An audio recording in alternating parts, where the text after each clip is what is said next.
Le festival de la Gourgane d'Albanel s'est terminé dimanche, mais ce sont les événements de vendredi soir qui retiennent l'attention. Selon plusieurs témoignages, jusqu'à une dizaine de jeunes filles auraient été piquées de manière non consentie en pleine foule. 3 ambulances ont quitté le site selon nos informations. Aucune intoxication n'a cependant été confirmée pour l'instant. Hey, elle dit, c'est vraiment pas le fun, là. Ils dit, on n'a pas trippé pas en tout. Il dit, comment ça? Elle dit, il y a eu 10 cas de filles qui se sont fait piquer. Puis on ne regardait même pas le show.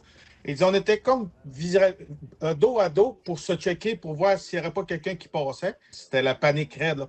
Le témoignage de Marco Grenier, père d'une adolescente présente sur le site, s'est propagé sur les réseaux sociaux tout au long de la fin de semaine.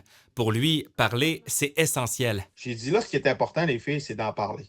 C'est sensibiliser le monde au plus. Puis c'est pas juste la responsabilité de vos amis, de vous, c'est les parents. Il faut qu'ils soient sensibilisés à ça.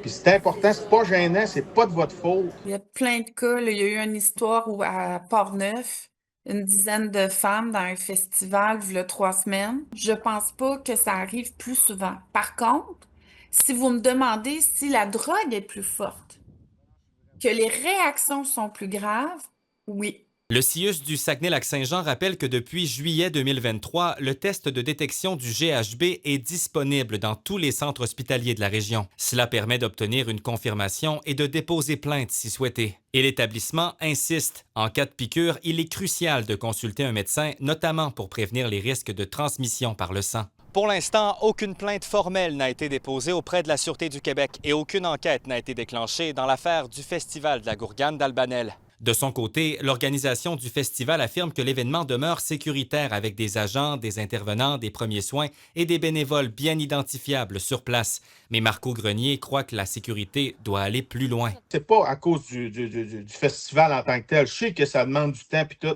Pour la sécurité, elle dit, on repassera, tu sais. Elle dit, mes amis ont rentré de la bière dans des sacs, ils n'ont pas eu de fouille, rien.